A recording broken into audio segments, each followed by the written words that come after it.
Centre पे हूँ, Gonda Deoria B. तो ये यहाँ पे कम से कम 25-30 ट्राली खड़ी हुई है और एक ट्रक है 5 तारीख और ये कोई आनंद शर्मा है, उनका ये यहाँ का ठेका है और उस ठेके में एक ट्रक है और ये 25-30 ट्राली कैसे जा सकती है इसमें। और लेबर भी इनका है नहीं, लेबर का ये कहना है जब एक गाड़ी आएगी तो हम कैसे, हमारी मजदूरी नहीं निकल रही है। ऐसा क्यों हो रहा है? 5 तारीख से सर खड़ी हो जाएगी। नहीं, ठेकेदार को ठेका किसने दिया है? नहीं तो जो चीनी मिल ने किया है तो उसको ये पहले सोचना चाहिए इनके पास ट्रक है कि नहीं है, ये कैसे ले जाएंगे, किस जी।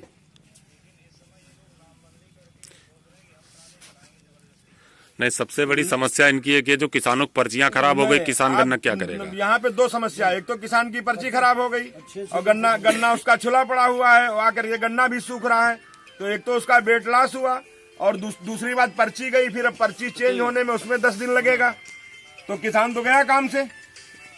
और जो ये जब हम टेंडर देते हैं, जब आप किसके सिफारिश पे होगा टेंडर? अगर हम किसी के कागज नहीं चेक कर रहे हैं, इनकी हैसियत है गन्ना ढोने की नहीं है, तो कहीं ना कहीं किसी का जी।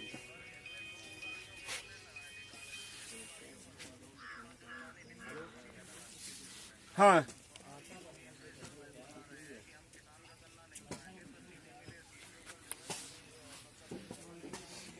नहीं, राजनीतिक प्रेशर नहीं बनने वाला। जब हम लोग ठेका देने में राजनीतिक प्रेशर नहीं बनाते हैं। ज्ञान तिवारी तो किसी एक आदमी की सिफारिश नहीं किए हैं कि इस व्यक्ति को सेंटर दे दो। मेरे पास आया, मैंने भगा दिया, क्योंकि कल मैं शिकंजा कसने वाला हूं, आज जाके चेक करूंगा मेरी पीआरटी में किसान है जी। हाँ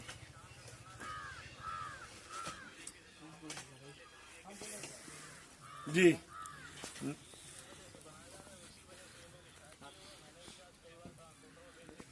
हाँ, नहीं, लेकिन जब आप लोग इनसे एग्रीमेंट कराए होंगे, बगैर एग्रीमेंट तो कोई टेंडर नहीं होता। जब एग्रीमेंट कराए होंगे तो उसमें गाड़ियां होंगी, गाड़ियों के नंबर होंगे, इनकी हैसियत क्या है और उनकी सिक्योरिटी भी होगी कि इतनी आप सिक्योरिटी जमा करिए। अगर बीच में आप भाग जाएंगे, मैं 2 साल से ये अभियान चला रहा हूं कि दलालों से मुक्त हो जाए और सेंटर दलालों से मुक्त भी हुए किया जाएगा। आज किसान का गन्ना छुला पड़ा हुआ है, सेंटर पे भीड़ लगी हुई है, तो कैसे होने? इसका क्या विकल्प? आपने विकल्प क्या सोचा इसका?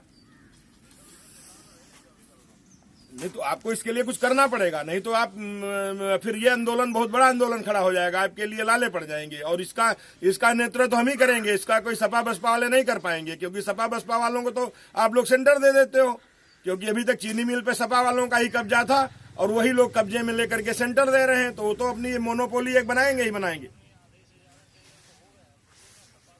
अरे भैया, मतलब नहीं, अगर मतलब नहीं तो ऐसा क्यों हो रहा आप बताइए? टेंडर देने वाले आप लोग हैं, विधायक आपका किसी की सिफारिश नहीं करता है, विधायक चाहता नंबर 1 में काम हो, फिर ये दिक्कत कहाँ से आ रही है? अगर आपने कागज क्या चेक किए? ये नहीं, ये जिम्मेदारी आपकी फिक्स हो, ये किसने धुआ? अगर वो 2 ट्रक या 4 ट्रक में इस सेंटर से कितना आता है, कितनी लोडिंग होती है, कितने दिन में, इसका तो पहले से कोई नया सेंटर हो, आपको नहीं नॉलेज है, पुराना सेंटर है, कितनी गाड़ियां लगती हैं वो भी है। हमारा ये नहीं विषय है कि ट्राला चलेगा, ट्रक चलेगा, हमारा ये विषय है किसान का गन्ना कैसे उसके चीनी मिल पे सही समय पे खाली होके ट्राली उसकी जाएगी। अब पता लगा वो 2000 का उसका गन्ना